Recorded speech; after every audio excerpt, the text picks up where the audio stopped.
नमस्कार मित्रांनो, स्वागत आहे तुमचं माझ्या मराठी कथेत. कथेचं नाव आहे आई बाबाच महत्त्वाचे. चला तर मग कथेला सुरुवात करूया. या जगात जेव्हा आपण या पृथ्वी तलावर जन्माला येतो तेव्हा आपल्या त्या आईला आपल्याला जन्म देताना ज्या वेदना होत्या त्या शब्दात सांगणे खूप खूप कठीण आहेत.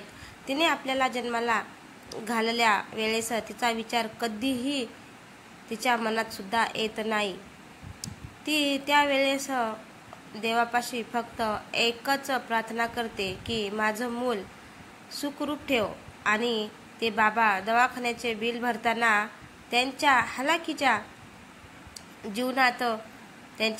जीवनात आपल्या पोटाला चिमटा बसून पै जमा करतात आणि ते देताना त्यांच्या चेहऱ्यावर एक वेगळाच आनंद असतो. तो म्हणजे माझे बाळ सुखरूप आहे. आम्ही आई बाबा झालो तेव्हा कळाले त्या वेदना, ते दुःख, त्या अडचणी. आम्हाला मोठी मुलगी आहे, नंतर दुसऱ्या वेळेस मुलगा झाला. आम्हाला सगळ्यांना खूप खूप खूप आनंद झाला. त्यात माझे शिजर झाले. त्यावेळेस शरीराला खूप वेदना झाल्या, पण त्या दुःखापुढे सुख खूप मोठे होते, कारण परिवार पूर्ण झाला होता. पण आमचा तो आनंद काही वेळेपुरताच चेहऱ्यावर राहिला. अचानक बाळाची तब्येत खराब झाली. बाळाला निमोनिया झाला. बाळ आयसीयूमध्ये ठेवावे लागले. डॉक्टरांनी सांगितले बाळ वाचणार नाही. मी वेगवेगळ्या दवाखान्यात होते, त्यामुळे मला त्यातले काहीही माहीत नव्हते.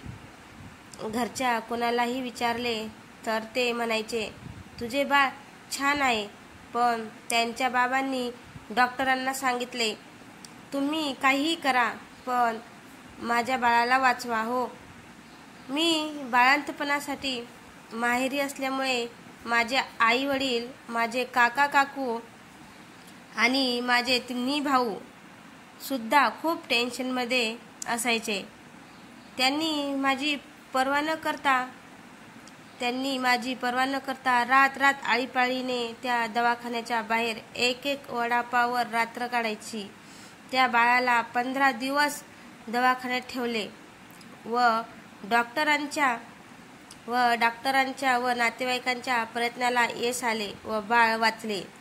त्या बाळाला घरी नेताना व नेल्यावर जी काळजी आम्ही घेतली तेव्हा कळले की या जगात या दोन माणसांशिवाय आपले कोणी आहेच का. त्यांची ती मेहनत, त्यांचे उपकार आपण कधीही फेडू शकत नाही.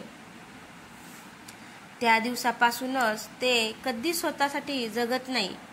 ते केवळ जगतात आपल्या मुलांसाठी. त्यांचे ते स्वप्न मुलांमध्ये पाहतात. खरंच आपण त्यांचे स्वप्न का पूर्ण करू शकत नाही का? त्यांच्या मनाविरुद्ध वागून त्यांची मान समाजात खाली घालतो. काय मागतात व देवापाशी हे देवा माझ्या मुलाला सुखी ठेव, त्यांना खूप मोठे होऊ दे. म्हणजे ते मागत त्यांनी सुद्धा त्यांच्यासाठी काहीही मागत नाही. आपण एखादा हट्ट केला की ते पूर्ण करण्यासाठी त्यांची हेटाकेटी चालू. पण आपण मुले का समजून घेऊ शकत नाही का? त्यांना थोडी खुशी देऊ शकत नाही का? त्यांना आपण वृद्धाश्रम दाखवतो. विचार करा, त्यांनी त्यावेळेस आपली ती जमापुंजी देऊन आपल्याला तो अनमोल जीव वाचवला नसता तर खरंच खूप विचार करणारी गोष्ट आहे.